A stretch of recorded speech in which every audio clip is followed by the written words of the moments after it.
De acuerdo con los temas vistos en la materia de crítica del lenguaje, en primer lugar tenemos cómo surgió el ser humano.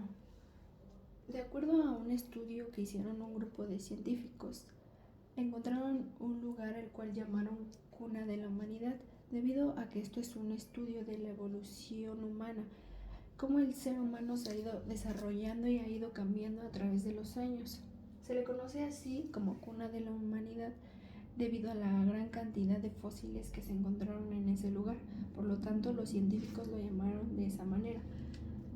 Después tenemos el uso de las tecnologías avanzadas. En este punto dan a conocer cómo se usó la topografía 3D, el cual es un uso de técnicas de reconstrucción para crear digitalmente, es decir, cómo utilizaban todo esto para dar a conocer el rostro de las personas y podrían percatarse de si eran hombres, si eran mujeres, si eran niños o incluso encontraron algunos adultos. Después tenemos la comunicación y las relaciones interpersonales. En primer lugar, tenemos la antropología, la cual considera que la comunicación es un instrumento de participación conjunta.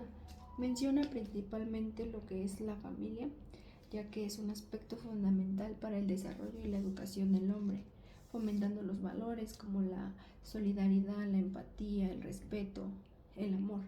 Nos menciona cómo todo viene desde la familia, desde el momento en que tú eres criado y eres formado por una familia, vas teniendo diferentes formas de pensar, costumbres, pensamientos, e incluso la religión.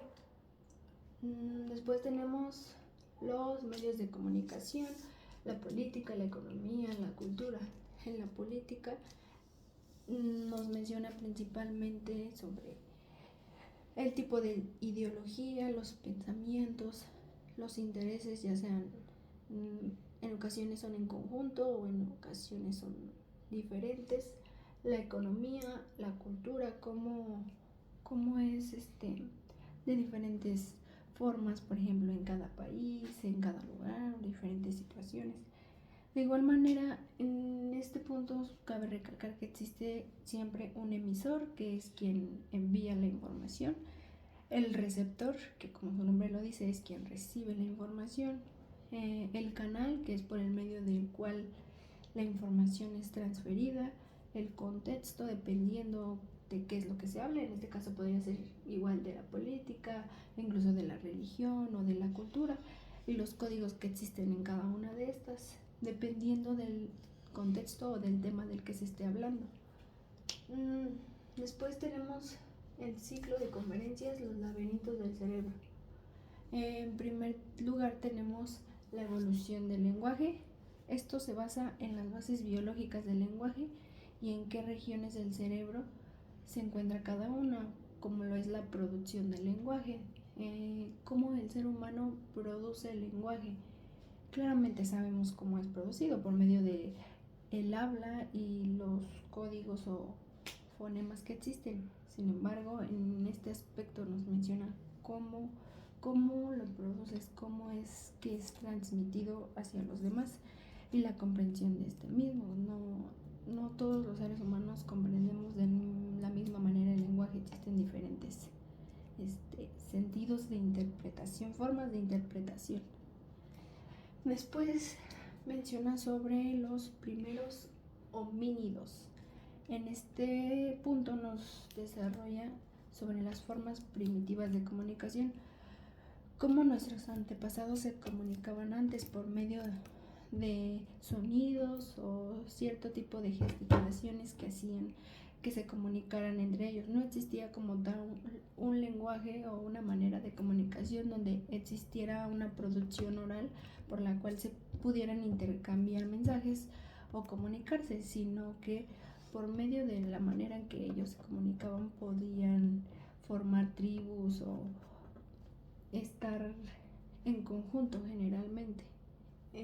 Después tenemos sobre la aparición y desarrollo del lenguaje humano, las formas de comunicación, como ya lo mencioné, cómo era la manera en que ellos interactuaban o se relacionaban. Después tenemos el lenguaje, que es el lingüístico, psicológico y neurobiológico. En primer lugar, tenemos el lingüístico, que esto es lo que generalmente nos enseñan en las escuelas y en todos los lugares. Por ejemplo, lo que es la gramática, cómo se utiliza la gramática en una oración, en una tarea, en un cierto tipo de contextos, cómo se utiliza la semántica, la sintaxis e incluso la fonología, cómo los seres humanos somos capaces de producir ciertos sonidos para comunicarnos. Después tenemos el psicológico, y este abarca los procesos mentales que están involucrados con la producción y la adquisición del lenguaje. La producción del lenguaje ya lo mencioné, y la adquisición, como es desde que un niño adquiere una segunda lengua o incluso su primera lengua. ¿Cómo es el proceso en el que él adquiere una segunda lengua? Por medio de la fonología, de la vista, de la práctica. Nos menciona las diferentes formas que existen por el medio del cual tanto como un niño y un adulto pueden adquirir una segunda lengua.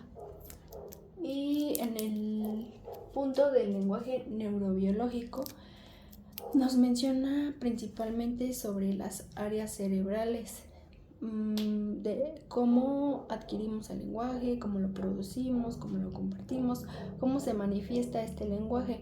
En este caso nos menciona principalmente sobre el área de Broca y el área de Wernicke, que las diferentes conexiones neuronales que existen. Después tenemos la tradición oral como parte de la cultura. En este punto tenemos las costumbres, que es como diferentes familias o diferentes lugares, países. Tenemos una gran diversidad de costumbres. Por ejemplo, aquí en México, lo del Día de Muertos, la Iglesia Católica.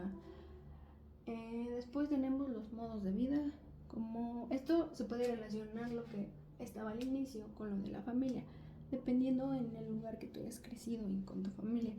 Son los modos de vida que generalmente tienes, la identidad y las generaciones. Algunas cosas se van transmitiendo de generación en generación. A veces empieza una familia y lo comparten, y así va pasando a través de los años las costumbres que se tienen. Y después tenemos la razón, el lenguaje y la religión. En este punto tenemos la racionalidad científica, que es en relación con el dominio de la naturaleza. Después tenemos la interacción comunicativa, que es el intercambio de información con otro ser humano, con otra persona, dependiendo el área donde te estés desarrollando. Después tenemos el lenguaje sociocultural, que va a depender de acuerdo al contexto o el entorno en el que te encuentres. Y por último tenemos la Biblia lingüística y la literatura. Tenemos lo que son las disciplinas de la Biblia, las cuales son como la semántica, la filosofía, la semiótica, las cuales buscan comprender.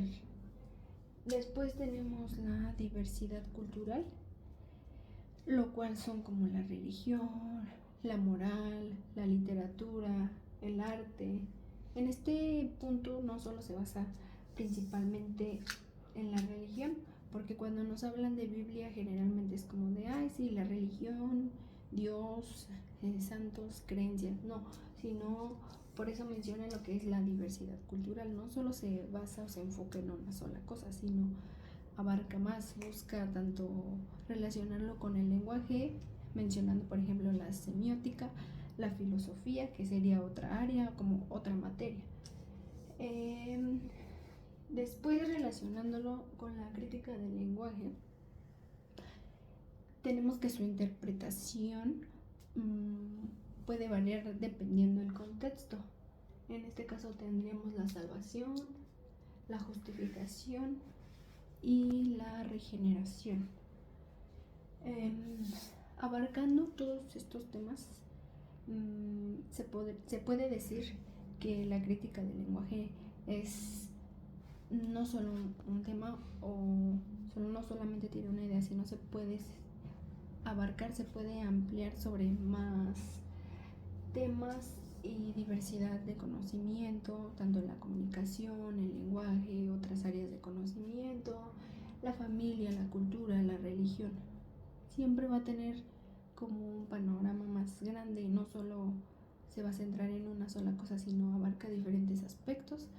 Desde lo religioso podría mencionarse como es lo de la Biblia, pero de igual manera abarca otras áreas, desde el lado científico, tecnológico, cultural, generacional, en el lenguaje principalmente, en la lingüística, psicología y neurobiología, y con otras áreas que están estrechamente relacionadas con este tema. Y pues creo que sería lo más principal o fundamental de cada uno de estos subtemas y temas que hemos visto a lo largo de las clases. Gracias.